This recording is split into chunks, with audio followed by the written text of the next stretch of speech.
what will the people around me think? What if they disagree with me? And then you take that class and you realize, wow, stupid thing to do. If I can't live my life with freedom, then might as well not live life at all. Today's the second day of summer. Freshman year has officially ended, and it's passed by way too quickly. I'm gonna be honest, there were some things about freshman year which were quite underwhelming, but I did learn some very important lessons along the way. I'm gonna tell you 3 things that I wish someone told me when I was starting out freshman year. Number 1 would be to try everything. It's crazy because I started out freshman year and I took Spanish as one of my electives because I thought, oh, it'd be great to just get my language credits out the way. And that was honestly a bad decision because I feel like I could have done that over the summer or something and it would have been much better.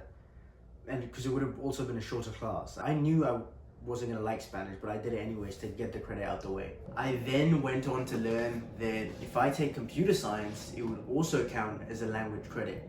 And that's what I did my second semester. I took computer science. I am so glad that I took that class because when I was really young, I watched The Social Network and obviously I was infatuated by the idea of creating like this company and do what Mark Zuckerberg did when he was in Harvard, right? And I thought coding was super cool back then. After that, my interest sort of fizzled out. I wasn't that interested in it. But then I took that class and it was clear to me that anything that had to do with coding, I could not do, at least for a career. I had one of the best teachers I've had all year, and he did his best to explain things to me. And it wasn't that I didn't understand what I was doing, it was just I understood it, but I didn't like it. If you are the type of person that tends to get obsessive about unsolved problems, then computer science might be the class for you.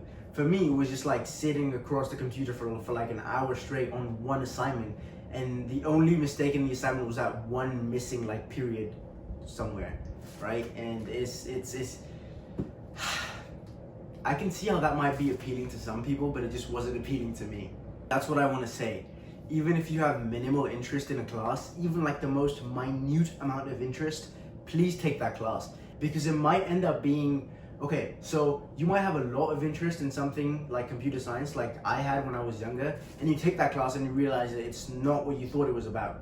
And you end up writing off anything career-wise related to computer science. On the other hand, you might take something that you have minimal interest in, like psychology.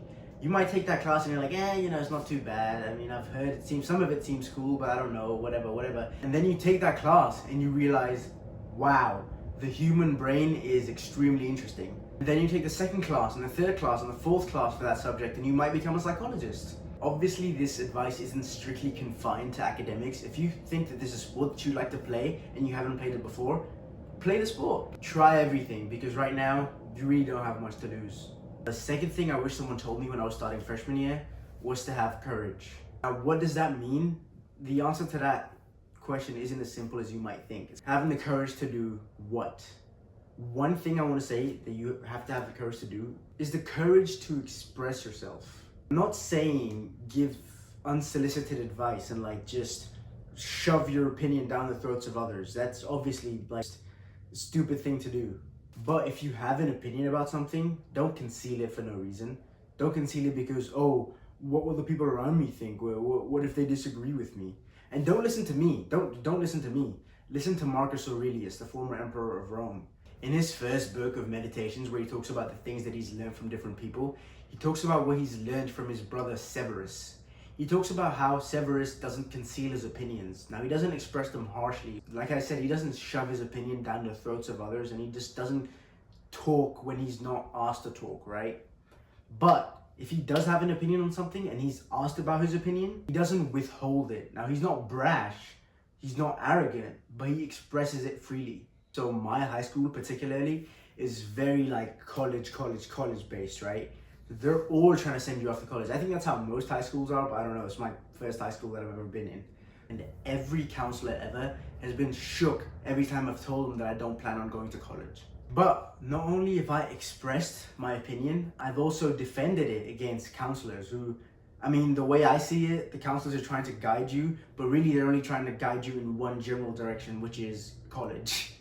But it's important to understand that if I wouldn't express my opinion and I just stood there just nodding my head, then I just live my life according to them and not according to me. And in my opinion, If I can't live my life with freedom, then might as well not live life at all. And obviously courage goes beyond just expressing yourself. The courage to take action is also something that I tell myself. If you want to get into martial arts, if you want to start a business, if there's anything else that you want to do that is sort of scary and makes you go, oh, I don't know if I can do this, then just do it. Just do it. Again, you have nothing to lose. So just take action. Most high schoolers need to be told this. The power of commitment. Everyone in high school is still so young that, you still have nothing to lose as a senior in high school, believe it or not. Which is why it's so important to understand what commitment means. Because I know adults, full-grown adults, 30, 35, 40-year-olds that don't really know what commitment means. And now, unfortunately, you can't commit to something full-time in school. So you can't really, for example, if you're really interested in football, you can't just train football for 6 hours a day. If you're really interested in psychology, you can't just study psychology for 8 hours a day, can you? But you can commit to something outside of school that you know is going to be consistent.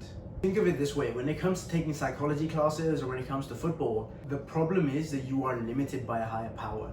You can only have football for the 4 years that you're in high school, and you can only take so many classes of psychology. You can't take a psychology class every semester, because I'm guessing your school probably doesn't have that many psychology classes, right? So commit to something that you know you can do for an unlimited amount of time, like training in the gym, or martial arts, or reading. That's something I'm very big into. Like, reading the right books can literally change the way you view life. When I read The Millionaire Fastlane, my views on like career and business and just life changed forever. That's a really good book, by the way. If you're interested in entrepreneurship or even remotely interested in starting a business, I recommend that you read that book. Those are probably the 3 most important things I'd say. Yeah. Thank you. Take care.